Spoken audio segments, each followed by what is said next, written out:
Zaire, be honest with me.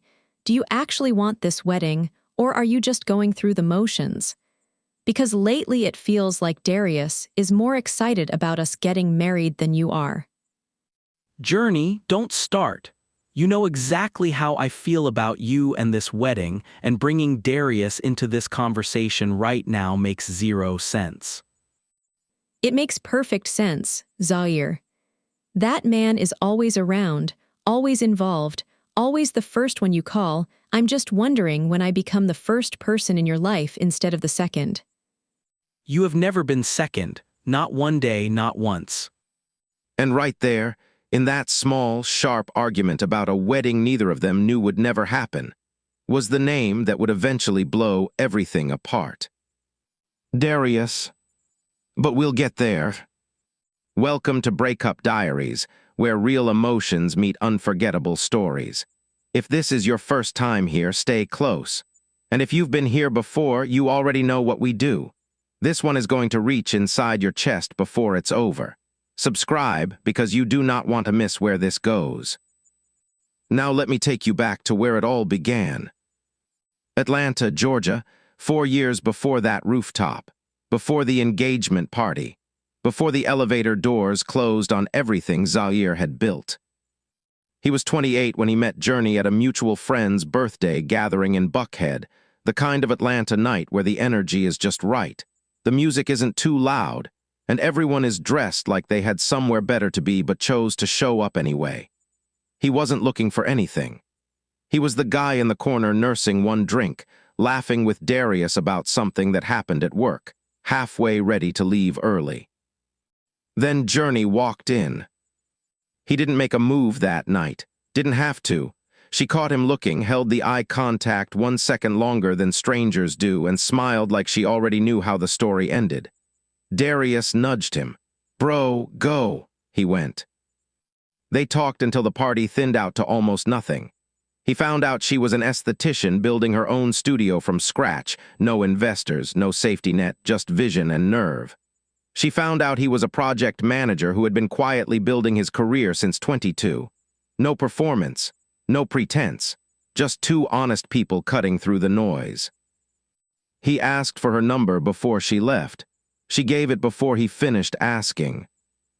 4 years of that. 4 years of a love that doesn't make a lot of noise but fills every corner of a room. Sunday mornings with no agenda. Showing up to each other's hard days without being asked. The kind of relationship their friends screenshotted and sent to their partners with nothing but this. And Darius was woven through all of it, naturally, constantly, completely. He and Zaire had been brothers since they were 14, growing up 10 minutes apart in southwest Atlanta, sharing everything from sneakers to secrets. By the time Journee came into the picture, Darius wasn't just Zaire's best friend. He was already infrastructure, already at the cookouts, already knew the family, already had a key. So when Journee and Darius became close, easy, comfortable, familiar, nobody blinked. Why would they? That's what family looks like. Zaire looked at the two people he loved most in this world and saw a complete life. He had absolutely no idea he was looking at a crime scene. The proposal happened on a Friday night in October. A restaurant in Midtown booked 6 weeks in advance. A ring 3 months in the making. Darius drove them there, his idea. He'd insisted, and sat 2 tables away under the pretense of a coincidence that made Journee laugh and cry at the same time. When Zaire got down on one knee, the whole restaurant went still. Journee covered her mouth with both hands. "Yes," she said before he even finished the sentence. "Yes, obviously yes." The room erupted. Darius was already on his feet, clapping first, loudest, longest phone up, capturing every second. Zaire slid the ring on her finger and pulled her close. In that moment, surrounded by strangers who were genuinely happy for 2 people they'd never met, he felt like a man who had gotten everything right. He looked over Journee's shoulder at Darius. Darius gave him the nod, eyes glassy, the nod that said, "Brother, you did it." Zaire nodded back, and the camera held on Darius's face just a half second too long. Everything you just witnessed, every year, every laugh, every moment was sitting on top of a lie. And the man holding that camera, he built half of it. Stay with me, because what happens next is where you start to see what Zaire refused to see. Let me ask you something. Have you ever felt something was wrong, but loved someone too much to look directly at it? Like your gut was sending signals your heart kept intercepting and deleting before they reached your brain. That was Zaire for 8 months straight. It started small, the way it always does. Journee stopped leaving her phone on the kitchen counter. She used to do that, toss it face up next to the fruit bowl when she got home, completely unbothered. Then one evening Zaire noticed it was face down. Then it was always in her purse. Then it was always in her hand.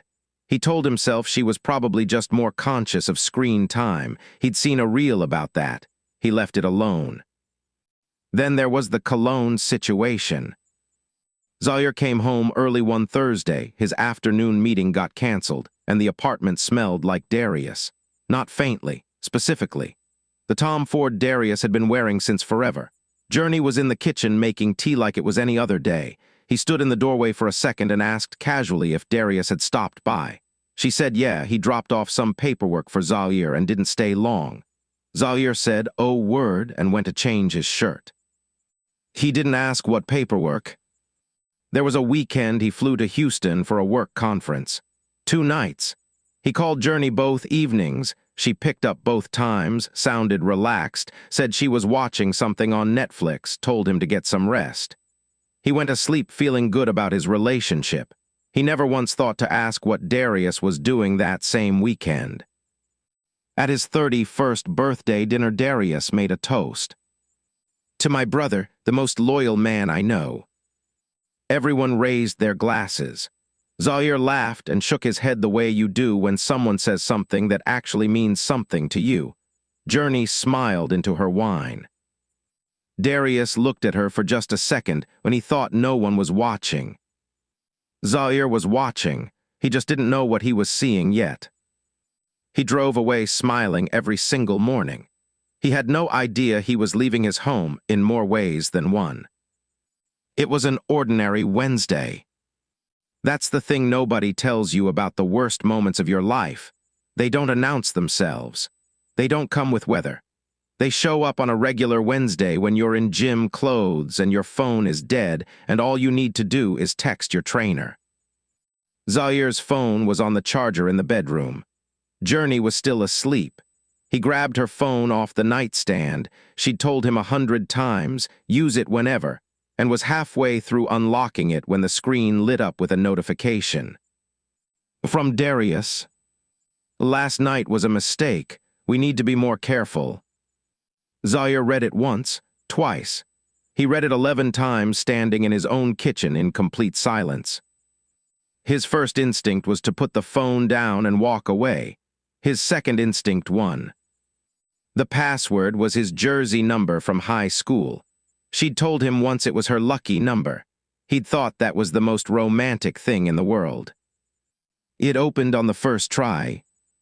The thread went back 26 months. He scrolled slowly, the kind of slow that means your body already knows what your mind is refusing to accept. Message after message after message, making arrangements, expressing guilt, promising to stop, never stopping. A photo of Journee's jacket on Darius's couch, timestamped the Saturday Zaire was in Houston. A voice note he didn't play because he already knew he couldn't unhear it. Then he found the message, sent 11 days before the proposal. "Journee to Darius. He's going to propose soon. I found the receipt." "Darius, what are you going to say?" "Journee, I'll figure it out." She said yes to Zaire 4 days later. That same night, after the restaurant, after the tears, after she called her mother screaming with joy, she texted Darius. "He proposed." "Darius and..." "Journee, I said yes." A long pause. Then Darius, "Okay." "Just okay." Zaire put the phone back on the nightstand, exactly where he found it. Screen face up. He stood in that kitchen for a long time. Then he picked up his gym bag and walked out the door. He didn't scream, he didn't wake her up. He did something far more dangerous. He got completely quiet. And in that silence, he became someone else entirely. He came home from the gym that morning and made breakfast for two. Eggs, turkey bacon, sliced avocado, her usual. He set it on the counter just as Journee walked out of the bedroom in his oversized hoodie, hair wrapped, squinting at the light. "You cooked," she said. "Didn't feel like waiting," he said. She kissed him on the cheek. He handed her coffee. That was day one. For 23 days after finding those messages, Zaire did not flinch once. He went to work. He came home. He passed the remote, passed the salt, passed every single test she unknowingly kept giving him. He responded to her wedding planning texts with "whatever you think is best, babe." He sat across from Darius at a Sunday dinner and laughed at his jokes and let him dap him up at the door when he left. On the inside, he was completely hollow. But hollowness has a function when you use it right. While Journee was researching centerpieces and debating between two shades of champagne linen, Zaire was quietly moving money into a separate account. He spoke to a lawyer on his lunch break on day 4, a woman his coworker had used 2 years prior, sharp and discreet. On day 9, he documented everything from a secondary device Journee didn't know existed. On day 14, he submitted the application for the Accra office transfer he'd been sitting on for months. It was approved on day 19. He told nobody. On day 21, Darius came over to watch a game. He sat in Zaire's chair, ate Zaire's food, laughed in Zaire's living room, loud and completely comfortable. Zaire handed him a cold drink and sat next to him and watched the whole game. On day 23, Journee sat across from him at the kitchen table with her laptop open, venue photos pulled up, completely glowing. "Babe, 70 people, rooftop in Midtown, both our families, open bar, string lights." She turned the screen toward him. "This is going to be the best night of our lives." Zaire looked at the screen, then he looked at her. "I know," he said. And he meant it. Just not the way she thought. 70 people, both families, open bar. He let her plan every single detail because he already knew exactly how that night was going to end. The night was beautiful. That almost made it worse. String lights over a Midtown Atlanta rooftop. Both families dressed up and present. 70 people who genuinely believed they were there to celebrate a love story. The kind of night Journee had been building in her imagination since she was a little girl, and it showed. Everything was perfect. The florals, the lighting, the music playing at exactly the right volume. Darius was working the room like a politician 3 weeks from election. Hugging aunties, pouring drinks, doing that loud laugh of his that made strangers feel like old friends. At one point, he clapped Zaire on the back and said, "Bro, tonight is everything." Zaire smiled and said, "Yeah, it really is." When the host passed Zaire the mic for his speech, the room shifted the way rooms do when everyone leans in at once. Phones came up. People who had been mid-conversation stopped. Journee turned toward him glowing, fully convinced she was about to cry happy tears in front of everyone she loved. Zaire straightened his jacket. He looked around the rooftop slowly at both families, at the friends, at the string lights, at Darius standing near the back with a drink in his hand. He began to speak. "I need to be honest tonight, because I was raised to believe that real love doesn't start on top of a secret." Journee's smile flickered, just slightly, just enough. "I know about the messages, all 26 months of them. I know about Houston. I know she found the ring receipt and still wasn't sure. I know Darius replied, okay, the night she told him she said yes to me." The rooftop went silent the way only a room full of family can go silent, where every background noise suddenly feels too loud. "I want everyone here, both our families, everyone who bought a gift, everyone who prayed for us, to know the truth before this goes any further. Because every single person on this rooftop deserved better than what these two gave them." He set the mic down gently on the table beside the engagement cake. He looked at Darius one time. No words, no expression. Just looked at him the way you look at something you're leaving behind forever. Then he walked to the elevator, pressed the button. The doors opened immediately, like the building itself had been waiting. He stepped in, turned around, and watched the doors close on Journee's face, on Darius frozen with his drink halfway to his mouth, on 70 people who would be talking about this night for the rest of their lives. The doors closed, and just like that, it was over. But for Journee and Darius, standing on that rooftop in front of both families with nowhere to hide, it was only the beginning. Journee called 41 times that night. He watched every single call light up and go dark without touching the screen. Somewhere around the 19th call, he poured himself a drink, sat by his window, and watched Atlanta move below him. The traffic, the lights, the city completely unbothered by the fact that his entire life had just restructured itself in the span of a 3-minute elevator ride. Darius showed up at his building the next morning at 8 a.m. The doorman already had instructions. His mother called that afternoon. She didn't say, "I'm sorry," the way people do when they feel helpless. She said, "I always felt something was off. I prayed I was wrong. I should have said something to you. That's on me."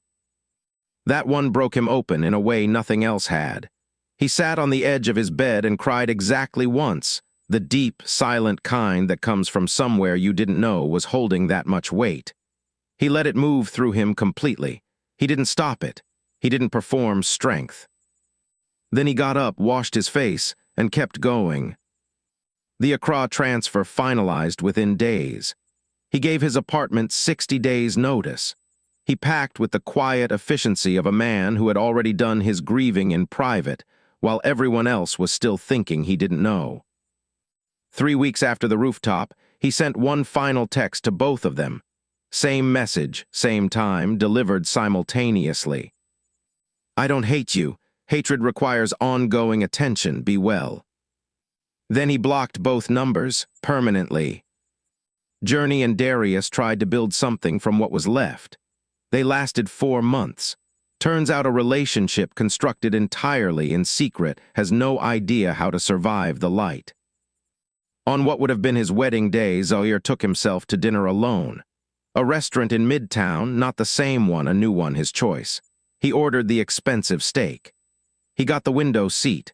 He watched people move through their lives outside on the street, laughing, rushing, living, and he felt something he hadn't expected to feel that night. Grateful. Not for the betrayal, never for that, but for the clarity it forced on him, for the version of himself that had survived it without becoming bitter, without becoming cold, without becoming someone he didn't recognize. He finished his meal, left a generous tip, walked out into the Atlanta night. He didn't look back. Zaire didn't just survive the betrayal. He let it burn everything down, and then, very quietly, he built something the fire couldn't touch. If this story moved you, share it with someone who needs to hear it tonight. And if you've lived a version of this yourself, the comments are open. You're not alone. This has been Breakup Diaries. We'll see you in the next story.